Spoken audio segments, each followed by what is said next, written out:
Queen Victoria and her amusements. Most people picture Queen Victoria as a fat little old lady with a face that would turn milk sour. Victoria, as we all know, was horribly famous for being strict, stuffy and disapproving. A queen who wore only black for 30 years and was as gloomy as a graveyard. Her most famous saying was, "We are not amused."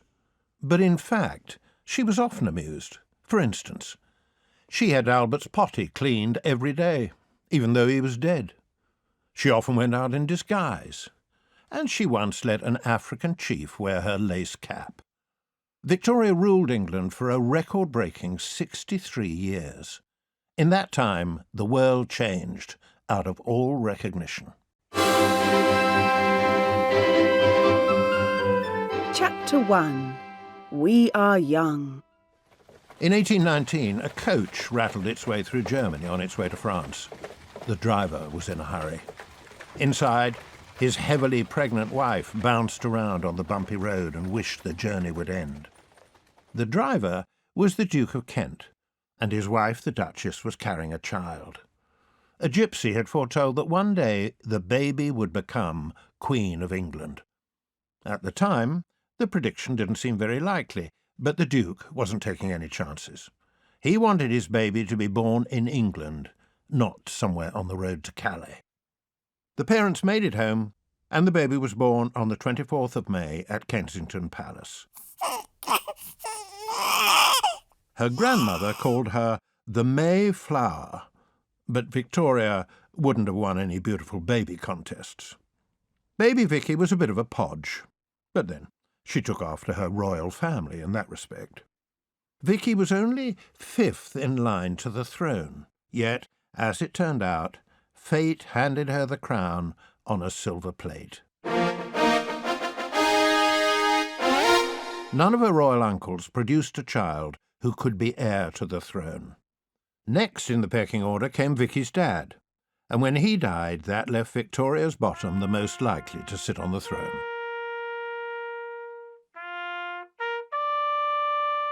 Did you know that the Victorian age was almost called the Alexandrinian age?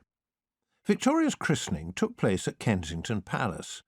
Her jealous Uncle George, soon to be King George IV, was to be godfather. He had refused the baby's parents a state christening for their child. The truth was, he didn't want his niece stealing attention away from him. The Archbishop took the plump baby in his arms and paused over the font. "I name this child," he said, turning to Fat George. "Alexandrina," came the short reply. There was an embarrassed silence.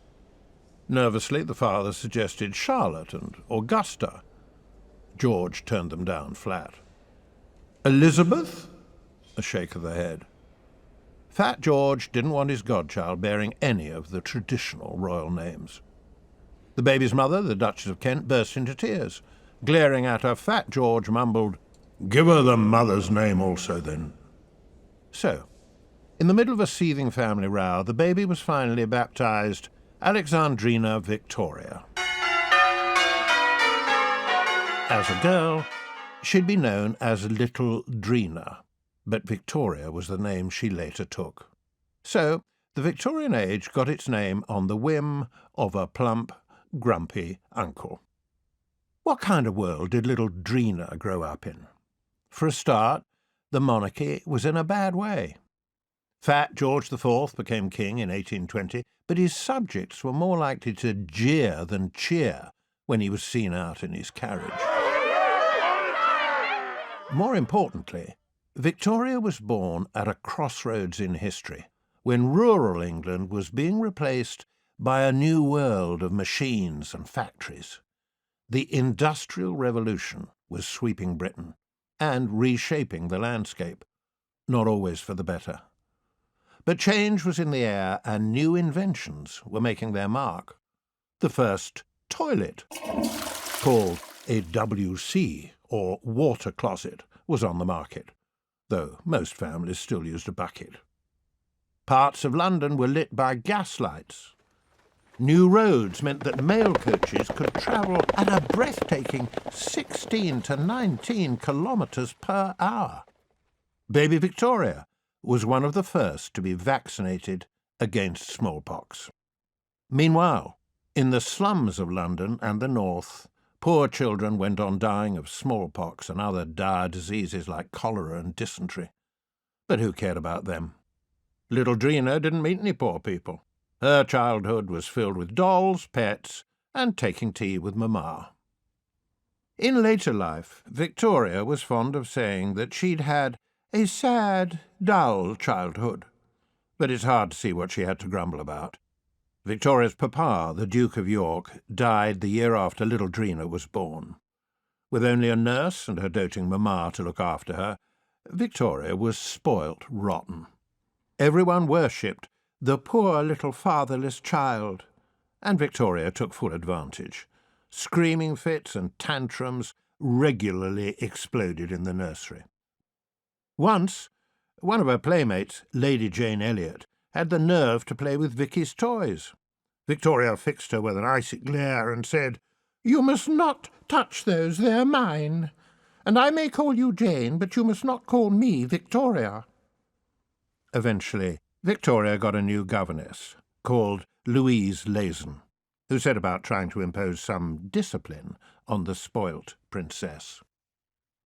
As a little girl, Victoria was a chubby bundle of mischief. Of course, her childhood was hardly a normal one. She didn't go to school or have friends round to play. In fact, she hardly saw anyone of her own age at all. Victoria's schooling involved lots of teachers and only one pupil, the princess herself. She was a whiz at modern languages, pretty handy with a paintbrush, but bottom of the class at Latin. But then, girls weren't supposed to be too bright. As long as a young lady could dance, say, pass the cake in French, and embroider a hanky, she was considered quite educated enough to get married. There were no government-run schools in Britain at the time. Ordinary children either had to pay or go to a charity or church school.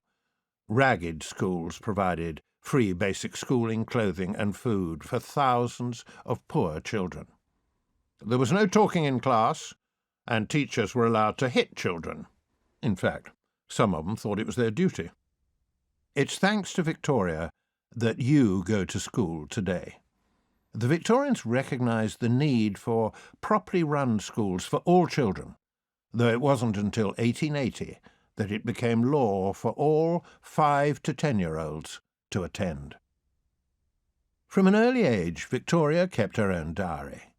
When she was 10, she recorded the momentous occasion when she realised she'd one day be queen. "I am nearer to the throne than I thought. I will be good." But maybe Vicky's secret thoughts weren't quite so goody-goody. On her death, Queen Victoria left her actual diary to her youngest daughter, Beatrice, with instructions to make a copy and burn the original. We can safely say that Princess Beatrice copied out a watered-down version, so we can only guess at what Victoria really wrote. Victoria's Secret Diary. 11th of March, 1830. Ha! So it's true. I'm going to be queen one day. Tra-la-la! Things are going to change round here when the time comes. I told my governess I will be good, and I will. Good at wearing a crown, good at choosing new gowns, good at eating as much cake as I want, etc., etc. Wonder how long it'll take my 2 fat uncles to pop off. As it turned out, Victoria had only another 8 years to wait. When the great news came, as usual, Victoria wrote it all down in her diary. I was awoken at 6 o'clock by Mamma, who told me that the Archbishop of Canterbury and Lord Cunningham were here and wished to see me. I got out of bed and went into the sitting-room, only in my dressing gown and alone, and saw them. Lord Cunningham, the Lord Chamberlain, then acquainted me that my poor uncle the King was no more, and had expired at 12 minutes past 2 this morning, and consequently that I am Queen. The reaction in her uncensored diary might have been simpler. Yippee! Victoria's first act as Queen was to have her bed removed from her mamma's room. At last, she was free. Well, sort of. Chapter 2. We Are Queen. Victoria was still a teenager when she became Queen, and the British weren't used to royalty and skirts. No woman had ruled England since Queen Anne over 100 years before. In her favour, Victoria arrived at a time when the monarchy's popularity was at rock bottom. She could hardly do a worse job than the last few royals. In fact, Victoria had several things going for her. For starters, she wasn't barking mad like some of her relatives. Also, she was young, honest, and hard-working. True, having a large doll collection wasn't much training for ruling a country, but she was willing to learn. The Hard Times, June the 28th, 1838. God save the Queen! In an affecting ceremony at Westminster Abbey this morning, the young Queen was crowned in front of 10,000 guests, looking majestic in her crimson robes and a small diamond circlet on her head. The young Queen was a picture of dignity. From 6:45, lords and ladies thronged the abbey, their necks and hands glittering with diamonds. The weather was fine, and all along the route the Queen's coach was greeted by the thunderous cheers of her subjects. I really cannot say how proud I feel to be the Queen of such a nation, said Victoria, before rushing back home to give her pet dog, Dash, a much-needed bath. Unfortunately, Queen Victoria's 63-year reign had a stormy start. Victoria had lots of ladies who helped her dress and do things that queens can't possibly do by themselves. They were her ladies of the bedchamber. The problem arose when Victoria's favourite Prime Minister, Lord Melbourne, a member of the Liberal Party, was to be replaced by Sir Robert Peel, a member of the Tory Party. Victoria herself was a Liberal, or Whig as they were known, and so all the ladies of the Queen's bedchamber were too. Understandably, Peel wasn't too happy that all the Queen's ladies were cheering for the opposition. Victoria, meanwhile, couldn't see that it was any of his business. The argument between Peel and the Queen soon reached deadlock. "Will your Majesty change your bedchamber ladies?" "No." "Some of them?" "No." "Any of them?" "No." In the end, Peel said he couldn't form a government under these conditions, and Victoria got her beloved Melbourne back as Prime Minister. Victoria was so fond of spending time with the Prime Minister that people in the street were starting to call Mrs. Melbourne after her. Something had to be done. It was the Queen's royal duty to have a child who would be the next king or queen. Victoria, however, wasn't keen to get married. In any case, the list of suitors boiled down to 2. George, Duke of Cumberland, had a spotty face hidden by huge hairy whiskers, and he was never really in the running. Victoria couldn't see herself marrying one of her own subjects. It would be too humiliating. On the other hand, Albert of Saxe-Coburg was handsome, dashing, and clever, but a foreigner. Where is Saxe-Coburg, anyway? He was also Victoria's cousin, and had been groomed to marry her for most of his life. Victoria liked her men to be dashing and handsome, so Albert it was. But would the country accept a German prince? More to the point, could Victoria accept anyone? After her strict childhood, Victoria was enjoying her freedom. She was in no hurry to find a husband who might try to tell her what to do. However, things would change when she set her eyes on Albert. Maybe her private diary recorded her change of heart. Victoria's secret diary. 10th of July, 1839. Discussed marriage with Lord M. How odious the subject is. I don't wish to meet Albert. If I do meet him, I'll have to decide whether to marry him or not. And if I do decide to marry him, I'll have to propose. He can hardly propose to me. I'm the Queen. 10th of October, 1839. Albert arrived at 7:30 this evening. I met him on the staircase. Cannot put my feelings into words. He is so handsome. He has a beautiful figure, broad in the shoulders, and a fine, slim waist. In short, I find him fascinating. With Victoria's change of heart, it wasn't long before the marriage was settled. Victoria summoned Albert to a private audience with her. She then proposed, saying, "It would make me too happy if you would consent to what I wish." Albert consented, and the match was made. For him, it meant leaving his home, his country, and his people for a strange foreign land where he wasn't totally welcome. For Victoria, it was quite simple. She was in love. The news, though, didn't cause great rejoicing in the country. A closer look into Albert's background shows that his kingdoms of Coburg and Gotha combined were roughly the size of Dorset, and their annual revenue was a measly £128,000. Added to this, many of Victoria's stuck-up subjects had no time for Germans. They held the view that all Germans were poor, dirty, and even worse, pipe smokers. Albert was regarded as a beggar who was no fit match for Victoria.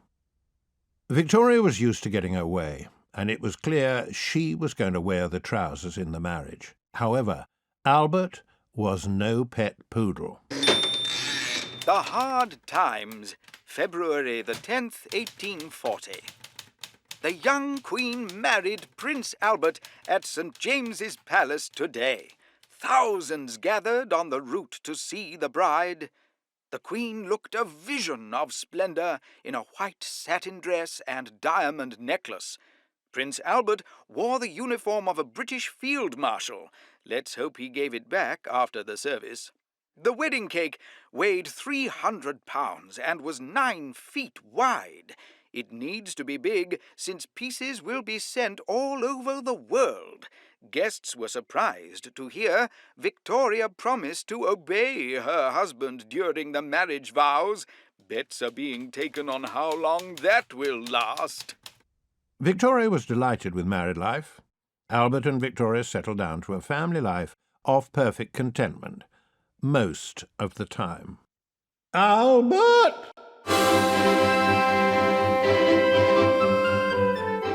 Chapter 3. We are a family. Victoria was so delighted with her husband that she often had to check he hadn't sprouted wings and a halo. He was not only good-looking, he was brainy too. They were both 21, yet he seemed much older than Victoria. Albert had come to Britain hoping to make himself useful in public life. In the early days of their marriage, Albert stood by Victoria while she signed her state papers. The paper prince was there to support Victoria and help her bear royal babies. Apart from that, he wasn't to be allowed to meddle.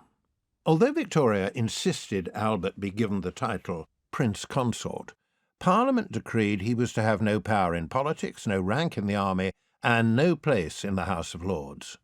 What was a young prince with brains and energy to do with himself? Even at home, Victoria didn't easily forget that she was queen. But things began to change when she became pregnant for the first time. Then the Queen started to rely on Albert more and more to take care of state business for her. In time, she began to rely on his advice in everything, especially since all her ministers praised his good sense. But Victoria dreaded the whole business of childbirth. She could be sentimental about animals, sobbing herself to sleep when Albert's favourite wolfhound died, but she couldn't stand babies in what she called the frog stage. An ugly baby is a very nasty object, and the prettiest is frightful. Victoria felt the first 2 years of her married life were utterly spoiled by having a baby. Still, after the first one, she went on to have 8 more. And naturally, Vicky's kids weren't just there to fill the nursery. Through them, she became the grandmother of Europe, with royal relatives everywhere. Victoria's 9 babies were born at the rate of 1 every 2 years. So, It's hardly surprising she looked fat and frumpy in old age. With their fast-growing family, Victoria and Albert showed the nation a model of domestic bliss, though it wasn't always like that. With Albert's strong views and Victoria's temper tantrums, storms were inevitable. While Victoria got on with providing an heir to the throne, Albert was at last finding scope for his talents. His first job was to put his house in order. In Albert's case, the house was Buckingham Palace, and Windsor Castle, and the accounts were in a mess. On investigation, Albert discovered that all sorts of sharp practices were going on under the Queen's nose. In her palaces, hundreds of candles were disposed of, whether they'd been used or not. Where did the candles go? The servants sold them off for pocket money as palace ends. Tradesmen brought goods that were never seen in Buckingham Palace, and many officials were stuffing themselves on the Queen's charity. Albert soon discovered that security in the palace was a shambles too. How did he know? One day he found an intruder sleeping under a sofa. On being questioned, the intruder said he could gain entrance to the palace any time he liked by shinning over a wall and bunking through a window. When asked why he'd entered Her Majesty's apartment, he replied, "I wanted to know how the Queen and such live at the palace. I thought it would look nice in a book one day." Edmund Boyd-Jones was arrested 3 times for breaking and entering the palace and was eventually sent to sea. Then, during her first pregnancy, there was an attempt to kill Victoria. The Hard Times, June the 10th, 1840. Madman attacks Queen. The Queen came within inches of death today when she was shot at not once, but twice, only 100 yards from her home. The Queen was out driving in her open carriage with Prince Albert when a sinister assassin appeared from nowhere and took a pot-shot from 6 paces. Luckily, he was a rotten shot, but the pistol crack frightened the horses and stopped them in their tracks. The prince recalled, "He was a little, mean-looking man, standing with his arms crossed and a pistol in each hand. His attitude was so theatrical it amused me." The prince wasn't laughing, though, when the madman took aim a second time. Thanks to Albert's quick action, the Queen ducked down out of sight. Shortly after, the gunman, Edward Oxford, a waiter, was arrested. The cool reactions of the Queen and her consort have been praised by many. They are applauded in the streets, and choruses of "God Save the Queen" ring out wherever they go. It was the first attempt to kill the Queen, but not the last. During her reign, Victoria suffered a staggering 7 assassination attempts. Away from the public eye, what did Victoria and Albert actually do with themselves? Well, in a typical day at the palace, mornings were taken up with work, Albert by now drafting letters for Victoria and reading all state papers. After lunch, the royal couple might play piano duets together, or sketch portraits. In public, Albert was serious and solemn, but at home he was often found playing on the floor with young Bertie and Pussy. That's Princess Vicky, not the cat. Dinner was a more solemn affair. The only time Albert came alive was when discussing thrilling topics such as drainage or heating. And nobody was allowed to go to bed until the Queen yawned politely and retired. Educating Bertie. Meanwhile, Victoria's large family was growing up and brought new worries. Out of her 9 children, all her hopes for the future were pinned on Albert Edward, better known as Bertie. It was Bertie who would be her successor one day. From an early age, Albert and Victoria set out to educate their eldest son as the future King of Britain. Victoria really wanted her son to be a miniature Albert. The trouble was that Bertie wasn't brainy like his papa. His sister, Princess Victoria, was clever and strong, but the Queen often remarked that Bertie was a stupid boy. From an early age, Bertie's only talent seemed to be charm and chasing women. From the age of 7, Bertie had a strict timetable of 6.5 hours a day studying, but lessons bored him, and he took to making faces, spitting, and even throwing stones at his tutors. While Bertie was growing up and behaving badly, his parents were determined to do their duty for the country. Albert, especially, had ideas in his head that would force the country to admit he was a pretty clever chap after all. Chapter 4. We are doing our duty. Albert had a dream: to put on the greatest trade show the world had ever seen.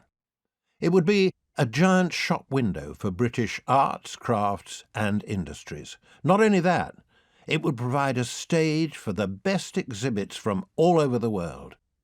Naturally, many people pooh-poohed the idea from the start. They hadn't forgotten that Albert wasn't even British, damn it. Parliament was among the party poopers, refusing to vote any money to Albert's grand scheme, but Victoria backed her husband with a gift of £1,000, and once the Queen took the lead, other donations soon followed. After much argument, it was agreed to hold the festival in Hyde Park. Architect Joseph Paxton suggested building a glass and iron structure that would be big enough to cover the trees. It could be assembled piece by piece and taken down afterwards, so the park wouldn't have to be spoiled. The Crystal Palace, as it was soon nicknamed, would be the wonder of the century. Albert's great greenhouse opened on May Day 1851. 25,000 guests were invited to the ceremony and watched the Queen, dressed in pink and glowing with pride, declare the show open to a peal of the Hallelujah chorus. The doom merchants had to admit that they were wrong. Albert's great greenhouse show was a sparkling success. Throughout the summer, an average of 60,000 people a day streamed into the exhibition hall, marvelling at the wonders inside. Many had claimed the glass palace would collapse like a pack of cards in a gale. Others said that the roof would offer a giant bullseye for passing sparrows, and the weight of their droppings would shatter the glass.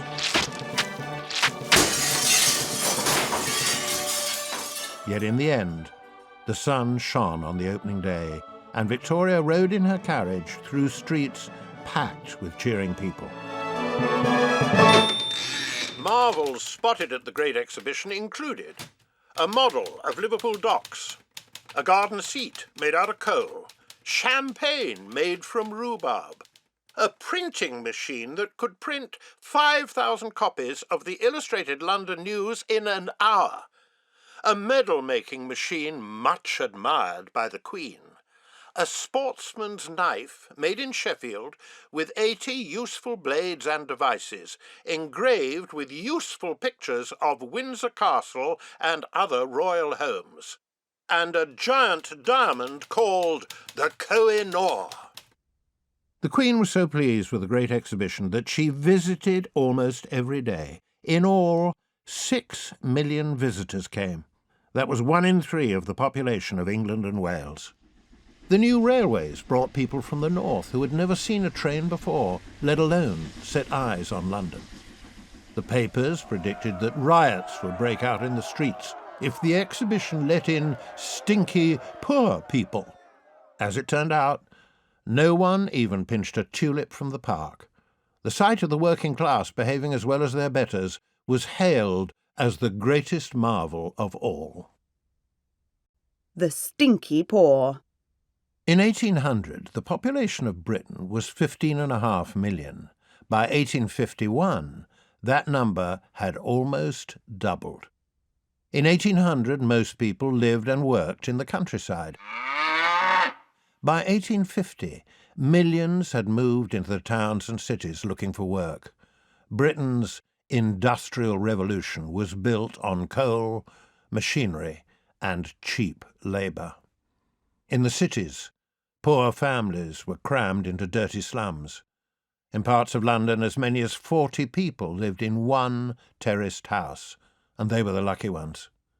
Homeless people could pay for a penny hang, a space on a thick rope over which you draped yourself and tried to get some sleep. Cities were often filled with rubbish. The sewers of London were said to contain dead dogs and cats, huge rats, rotten fish, slime, rags and stable dung.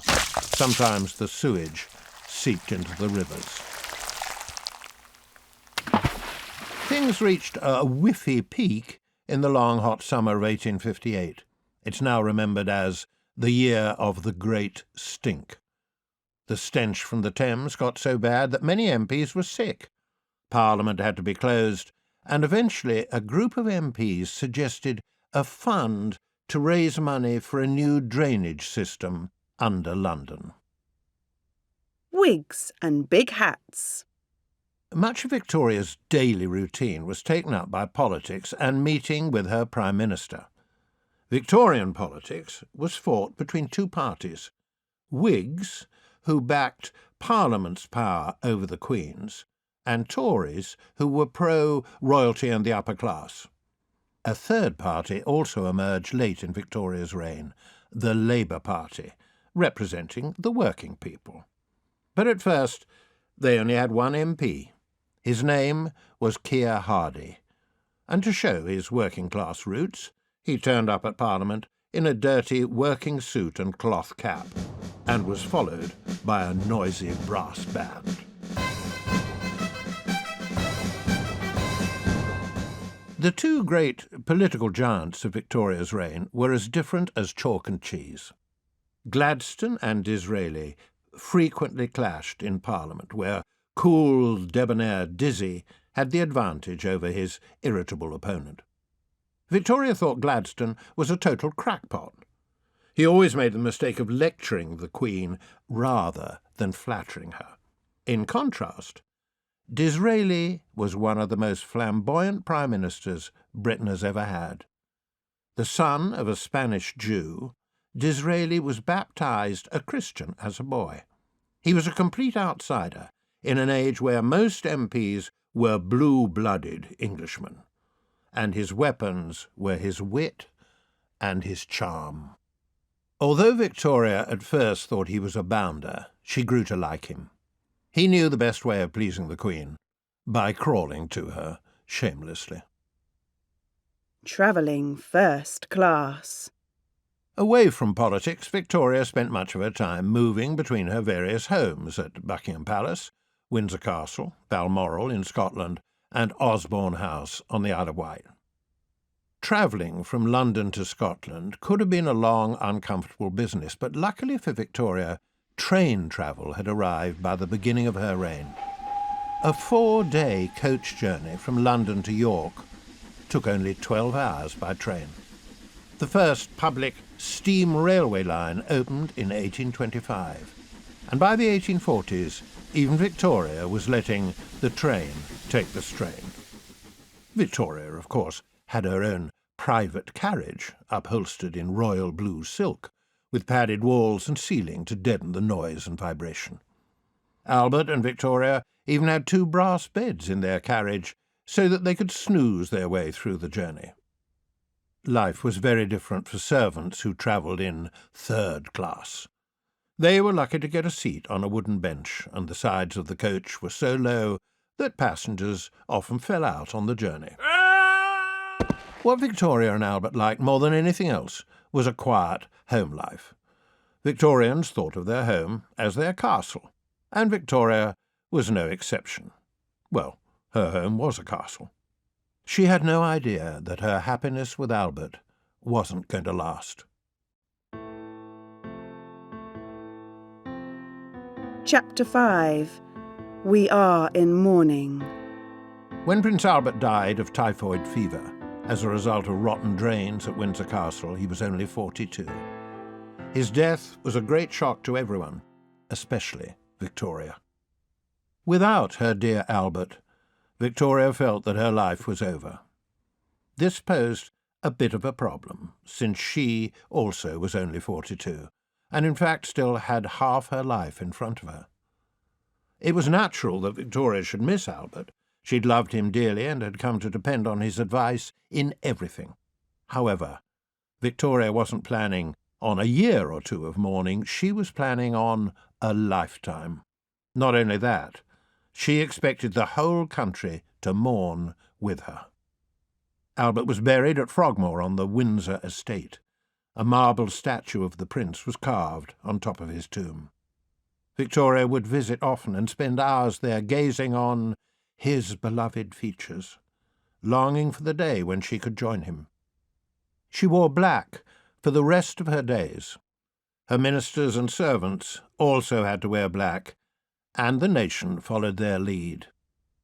Grieving, Victorian style, was a public affair, and the funeral trade was a huge industry. There were shops in London that sold only black. You could have your furniture dyed black as a mark of respect. Ribbons, fans, and jewellery in black were all available from shops dealing in the death trade. It was 13 years before Victoria returned to public life. Even then, it took all Disraeli's charm and cunning to draw her out of retirement. Victoria was only tempted out of hiding when someone put up a memorial to her dear departed hubby. When Wolverhampton became the first town to erect a statue to Albert, Victoria turned up to unveil it. What's more, she knighted the Lord Mayor. If you fancied a knighthood, it was pretty clear what you had to do. Suddenly statues of Albert started to spring up all over the place. To Victoria, Albert wasn't dead. He was just a little more quiet than usual. When Lord Clarendon visited the Queen at Osborne House, he had difficulty believing Albert wasn't in the room. Victoria's secret diary. Lord C. called to see me, and I received him in my dear beloved's room. I have all dearest Albert's things set out on his table just as they used to be. His pen and blotting paper, his hanky on the sofa, his watch, still going, and fresh flowers. Spoke to Lord C. at some length. We talked about Albert. I don't wish to hear about tiresome things like Acts of Parliament. Every evening my dear one's clothes are laid out in his room for the morning. Every evening I have his chamber pot washed and cleaned. Over our bed hangs a photograph of him, on the right side where he always used to sleep. Never, ever, ever shall I forget him, and nor shall anybody else. I'll see to that. After several years had passed, the public began to grow tired of the Queen's endless misery. Wasn't it time she got back to work? What was the point of a Queen who no one ever saw? The newspapers and critics in Parliament started to grumble. Victoria's popularity took a nosedive. One solution might have been to let Bertie take over public duties, but Victoria had no intention of handing the reins over to him. Usually his intellect is of no more use than a pistol packed at the bottom of a trunk. It's hardly surprising that poor Bertie behaved badly. While he was in the army, he started seeing a girlfriend. But she wasn't a princess. She was an actress. The affair caused a shocking scandal. And to keep bad Bertie out of mischief, he was married off on the 10th of May, 1863, to Alexandra, Princess of Denmark. But even Bertie's wedding day was ruined by his mum. She watched it from a balcony room in her widow's dress, casting an air of gloom over the whole occasion. A Highland Fling. Of course, Victoria never dreamed that she could be capable of causing a scandal herself. Yet 4 years after Albert's death, tongues started to wag about the Queen and another man. Even more shocking, the man in question was one of the Queen's servants. John Brown was a rough Scotsman who spoke his mind. He had been one of Albert's favourite servants at Balmoral, so Victoria adopted him. Soon, she couldn't do without him. People started mockingly to call Victoria Mrs. Brown. It was said that Brown didn't call Victoria Your Majesty. He called her Woman. He was fond of whisky, and used to put a nip in the Queen's tea. On more than one occasion he was drunk as a skunk on duty.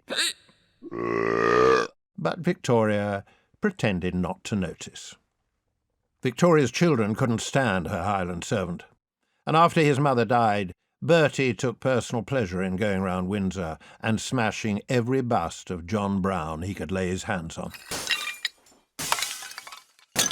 Brown died in 1883 after 18 years' loyal service. He kept up his 7 days a week attendance on the Queen right to the end. While Victoria hid herself away, Britain continued to strengthen her position as the top dog in the world. It's time to look at some of the glories of the great British Empire. Chapter 6. We are an empress. 100 years ago, Britain ruled the biggest empire the world has ever seen. At its height, 1/4 of the world was under British rule. The empire stretched from Canada to Australia and from India to South Africa. At its head was Victoria, the mother of this great family of nations. There was a famous saying at the time, "The sun never sets on the British Empire." Since the empire was so vast, the sun was always shining somewhere, either in London, Calcutta, or Sydney. There was also another side to the boast.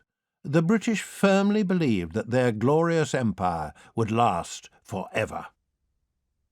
It had all started as far back as the reign of Elizabeth I, when England began to establish new colonies. The empire had grown slowly ever since.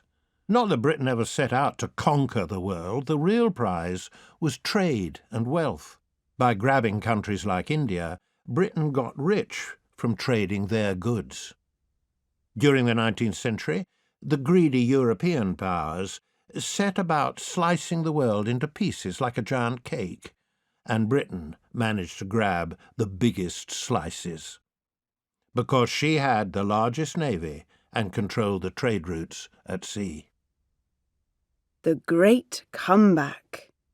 By 1871, 10 years after Albert's death, Victoria's popularity was at an all-time low. The gossip about Mrs. Brown was the talk of every London dinner party. In Parliament, there were even MPs who talked openly about a republic. What? Government without royalty? No king or queen? Even Victoria, who hadn't paid attention to anything for years, was alarmed. By the following year, however, the Queen had made a triumphant comeback. First, the nation was shocked when Bertie fell ill. For a time, it looked as if he would follow his father to an early grave. When he made a miraculous recovery, the Queen attended a Thanksgiving service at St. Paul's Cathedral. She was back in business, and the crowds cheered.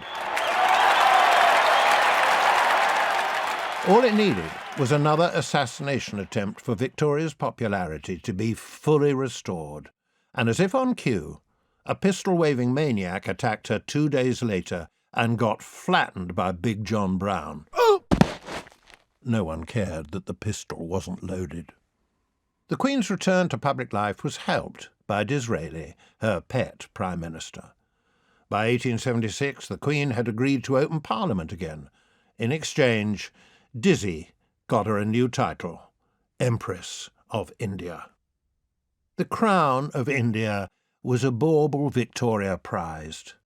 All her life she had had a great fascination for India, although she never visited it, far too hot. But her Indian subjects had a great respect for her. When she finally died, most of Calcutta's population sat in the park all day without food, mourning the great Queen Empress they had never met. Victoria never got to India, but she did travel to other parts of the world. Sometimes she used to travel in disguise. It would be nice to record that she went round dressed as a policeman with a handlebar moustache, but Victoria's cunning trick was to dress just like everybody else. When off duty, it was hard to tell the Queen apart from her ladies-in-waiting, or even from the servants. When travelling abroad, the Queen posed as the Countess of Kent. After all, you couldn't possibly expect her to pretend to be a commoner. Her daughter Louise would sign herself in the hotel register as the Lady Louise Kent. Victoria delighted in going shopping in Paris in her ordinary person disguise. In her elderly years, she would make annual pleasure trips to Europe, especially to Nice, in the sunny south of France. Sometimes she travelled with other royalty. "She was so kind and amiable and in good spirits," recalled the Tsar of Russia. "But from time to time she poked me in the eye with her parasol, which was less pleasant." The Queen also enjoyed welcoming her subjects to court, and she much preferred visitors from abroad to dress as normal. When one West African chief was entertained at Windsor, Victoria asked him if he'd like anything as a souvenir of his visit. The chief pointed to Victoria's widow's cap. "Yes, mighty Queen, I should like to have a bonnet, as your Majesty is now wearing, and I should like to be the only chief entitled to wear it." The Queen was much amused by this request, and gave instructions that one of her spare caps should be given to the chief. Rotten war. Victoria took a deep interest in her empire and followed the wars that sometimes threatened her colonies. She always found the prospect of war alarming, and the invention of new guns and explosives meant that war in the 19th century was becoming, well, dangerous. The Indian Mutiny, 1857. From the early 1800s, much of India was controlled by the British East India Company. In 1857, there was a mutiny. One cause of the revolt was a new rifle cartridge issued to Indian soldiers. A soldier had to bite off the end of the cartridge before pouring powder into the barrel. The cartridge was greased with fat. Trouble started when a rumour went round that the fat came from cows and pigs. This was an outrage to Hindus, who believe the cow is a sacred animal. And Muslims were equally outraged because they regard pigs as unclean. Soon the mutiny spread all over northern India. At Delhi and Cawnpore, many British were butchered. Queen Victoria was horrified. "The horrors committed on the poor ladies makes one's blood run cold." So Britain sent thousands of troops armed with the new American Colt revolver. The rebels were tortured and killed without mercy, but Victoria didn't seem bothered about them. That was the end of the East India Company. From then on, India came under the direct rule of the British Crown. The Crimean War, 1853 to 1856. The Crimean War is best remembered for two things: Florence Nightingale and the charge of the Light Brigade. But it was also the first war where people at home read news reports from the front line and even saw war photographs. The Light Brigade's charge was actually one of the biggest blunders in British history. The Crimea wasn't even part of the British Empire. It was a peninsula that's now part of Turkey. The war was between the Turks and the Russians, but British troops were sent because of fears that Russia was getting too powerful. Led by the Earl of Cardigan, the Light Brigade attacked the Russian guns in a cavalry charge down a long valley. It would have been a brilliant ploy, but they were charging in the wrong direction at the wrong enemy. They should have attacked the Russian flank. Almost half of the Light Brigade died.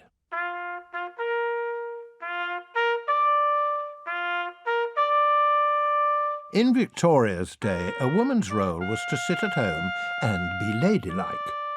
Times were changing, however.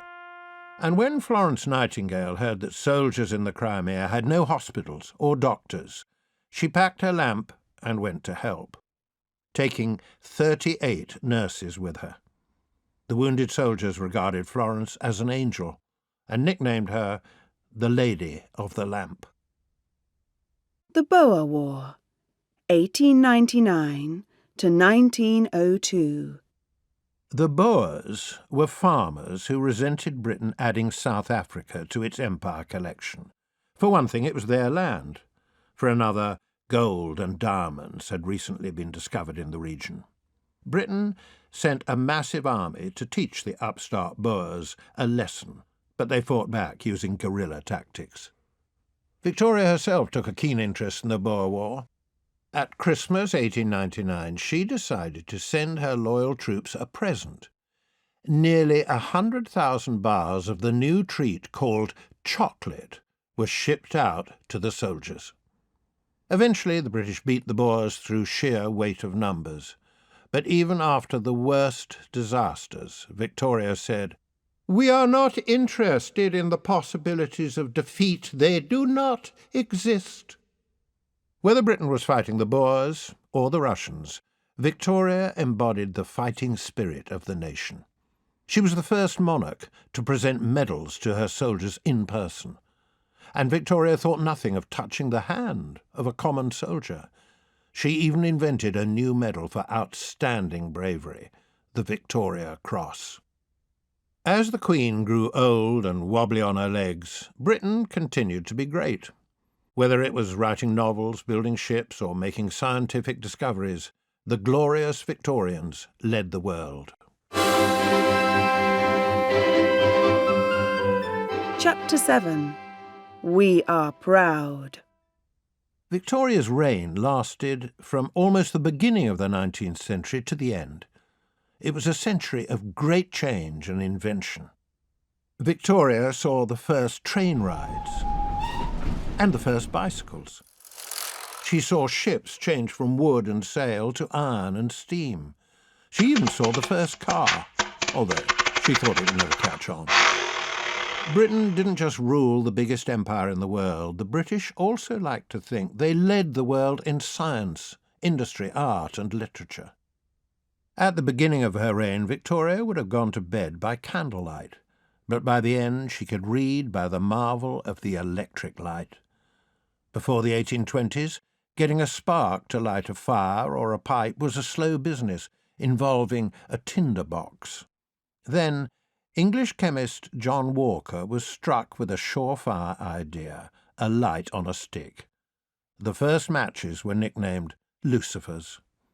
The first ever post boxes were installed on the island of Jersey in 1852, the brainwave of the Victorian novelist Anthony Trollope. The idea quickly caught on. Alexander Graham Bell visited Queen Victoria at Osborne House on the 14th of January 1878 to demonstrate his startling invention, the telephone. Victoria's verdict? It was rather faint. The first public loo opened in 1852. And toilets for the home came in all kinds of designs, and with marvellous names like Niagara Falls, Waterloo, Deluge, and Crapper. Great Britain wouldn't have been half so great without some of the big names of the day. But what did the Queen think of the most glorious Victorians? Charles Dickens. What's his claim to fame? Telling a good story. Dickens penned whopping big novels like David Copperfield and Oliver Twist. The musical came much later. Did he have to pick a pocket or two? No, but despite growing rich, he never stopped worrying about being poor. He made extra money with public readings. Victoria's view. Well, the Queen was Charlie's #1 fan. She once gave him a copy of a book she'd written and signed it, "From the humblest of writers to one of the greatest." The Bronte sisters. The Spice Girls of their day. Be serious. Anne, Charlotte and Emily were novelists at a time when women were meant to stick to pressing flowers. They had to write under false names to get published. Charlotte's book, Jane Eyre, is a classic romance. Emily's Wuthering Heights is a dark tale of passion and betrayal. Not many giggles, then. What do you expect? The Brontes were raised in a gloomy vicarage on the Yorkshire moors. Victoria's view. The Queen read Jane Eyre and thought it awfully thrilling. Oscar Wilde. What's he famous for? Writing clever theatrical comedies such as The Importance of Being Earnest. Tell us a joke, Oscar. Wilde was a great wit, and had Victorian audiences rolling in the aisles. His speciality was turning ideas upside down. For example, there is only one thing worse in the world than being talked about, and that is not being talked about. Was he talked about? Yep, especially when it became known he was gay, which was illegal then. It shocked Victorian society, and Oscar was sent to jail. His health never recovered, and he died in exile. Victoria's view. Not recorded. But Oscar said the Queen was one of the 3 women he admired most and would have married with pleasure. The other 2 were an actress and a singer. Isambard Kingdom Brunel. Is he what? A big name for a little man with a huge reputation. Brunel was an engineer who stood 5'4" tall in his socks. 2 of his big ideas were the Clifton Suspension Bridge, still standing in Bristol, and the Great Western. Great Western? Was he a cowboy builder? Oh, ha, ha. Actually, the Great Western was a monster ship, the fastest steamer to cross the Atlantic in its day. Victoria's view. Oh, the Queen wasn't on speaking terms with builders, especially if they smoked cigars. Alfred Lord Tennyson. What's his claim to fame? Victorian poet. Give us a rhyme, Alfred. Tennyson's most famous poem was In Memoriam. Since it was sad and about death and mourning, it was right up the Queen's Street. Tennyson wrote a poem for Victoria too, which proved he could creep with the best of them. Her court was pure, her life serene. God gave her peace, her land reposed. 1,000 claims to reverence closed in her as mother, wife, and queen. Victoria's view. He was her fave poet and a lifelong chum. Charles Darwin. What's his claim to fame? Biologist who invented the theory of evolution in his blockbusting book The Origin of Species. Anybody read it? In a nutshell, Darwin claimed that all life had evolved from the same ancestors. Famously, this made monkeys out of our early relatives. Give the man a banana. Actually, many Victorians wanted to give him a punch on the nose. Darwin's theory caused a mighty stink since it challenged the Bible's version of creation. Darwin was accused of blasphemy, and the public outcry made him ill. Victoria's view. Well, the Queen was often surrounded by hairy apes, but they were the government.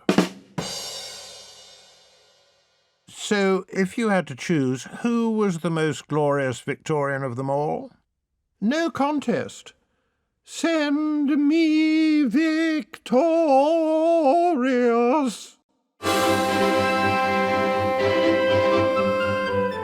Chapter 8. We are old. In her sunset years, Queen Victoria became the fat little old lady dressed in black that we know from photographs. Even for her big Jubilee party, she would refuse to put on her crown and dress like a queen. By her 50s, she had already reached a porky 12 stone. At about 5 feet tall, she looked like a little black battleship. In old age, she went on eating and getting fatter. She needed a walking stick to get around, and her eyesight wasn't so good, but there was nothing wrong with her appetite. And she was a fast eater, which gave her the advantage over her dinner guests. If there was a choice of either hot or iced puddings on the menu, she'd help herself to both while the others were still trying to decide. Her guests often suffered as a result of her speed eating. When Her Majesty's plate was empty, a scarlet-coated footman would quickly appear and whisk away all the plates, whether people had finished or not. This was too much for one visitor, hungry Lord Hartington, who saw his dinner disappearing out of the door and roared, "Bring that back!"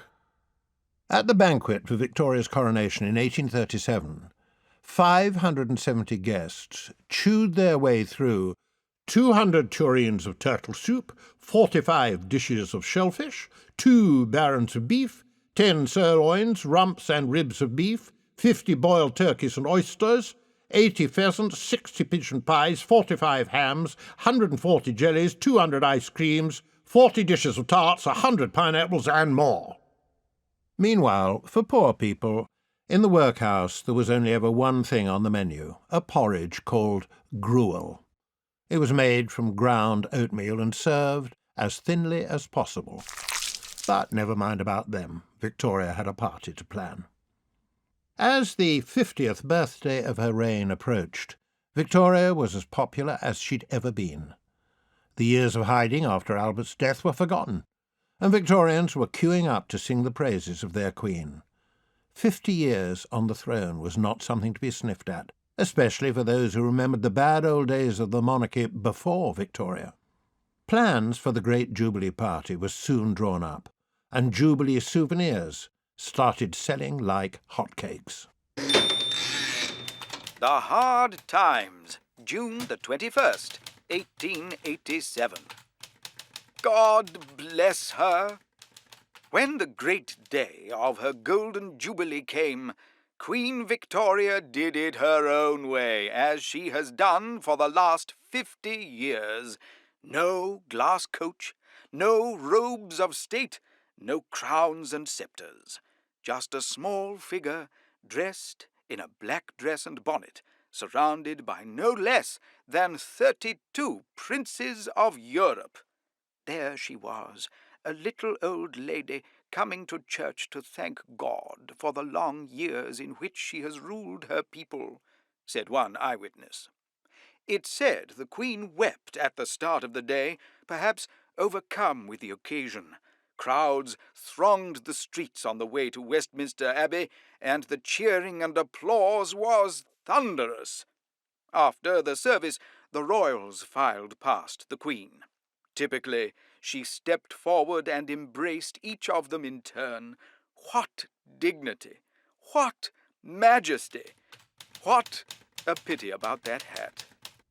Victoria wrote in her journal, "This never-to-be-forgotten day will always leave the most gratifying and heart-stirring memories behind." That was the official story anyway. In fact, the little old lady was half dead with fatigue by the end of the day.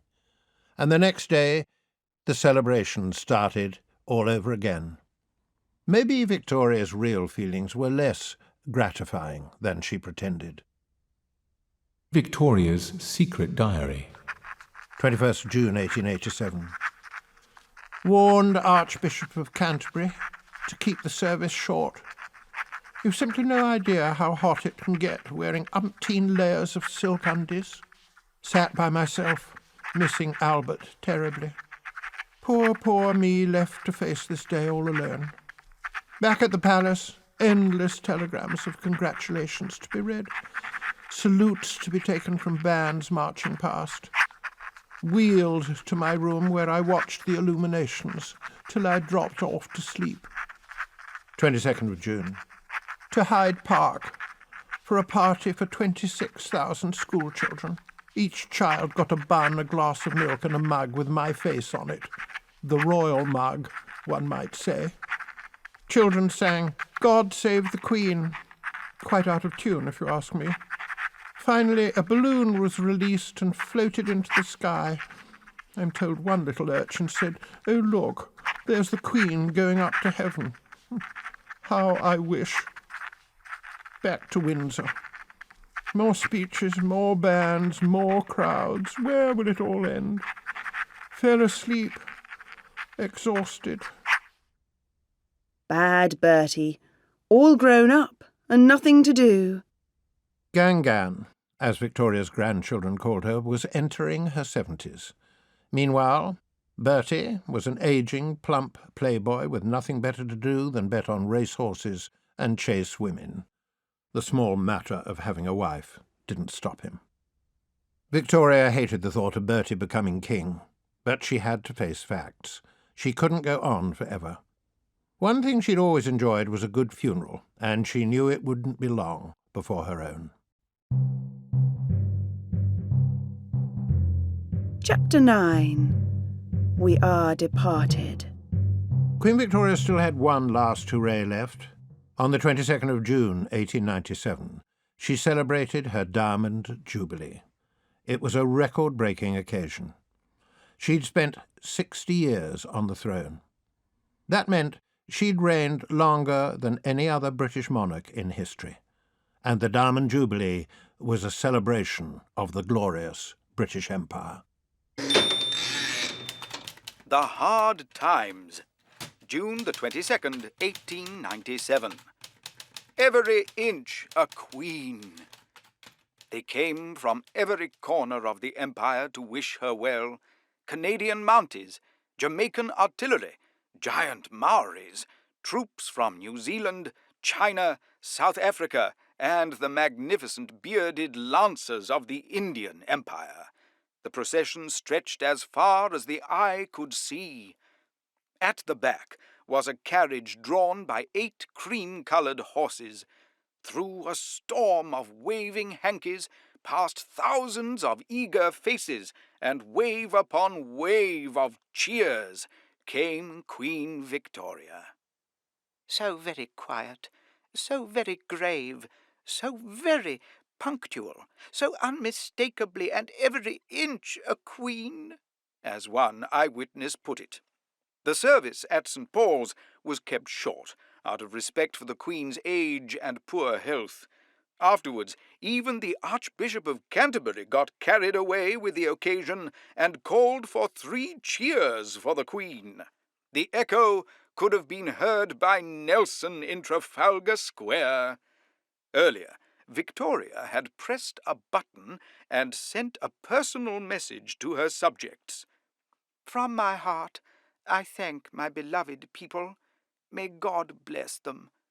And by the modern wonder of the telegraph, her voice was carried to every corner of her glorious empire. The Diamond Jubilee would be the last great party for the British Empire. Britain went into the First World War as one of the richest countries in the world. By the end of the war, the piggy bank would be empty and Britain would be in debt. In 4 years, the country exhausted the riches of the Victorian age. It was a good job Victoria wouldn't be there to see her precious empire go down the plug hole. The Royal Grandma. By 1899, the Queen was a grand old grandma of 80. She received between 3,000 and 4,000 letters of congratulations on her birthday. She still joked about her age and said she felt quite young, but rheumatism in her legs meant she couldn't walk anymore. When Victoria wanted to get around, she used her rolling chair, a Victorian version of a wheelchair. Sometimes a servant or member of the household was called to carry the fat little Queen from one room to another, chair and all. It seemed as if she would go on forever. At the age of 81, Victoria suddenly decided she'd make her first trip to Ireland for 40 years. "It is entirely my own idea," she said, "and I must confess it is not entirely to please the Irish, but partly because I expect to enjoy myself."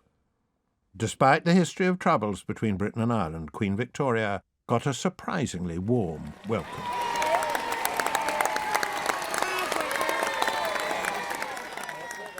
The Queen's age began to show during the long, hot drives through the country, and sometimes she dozed off on the journey.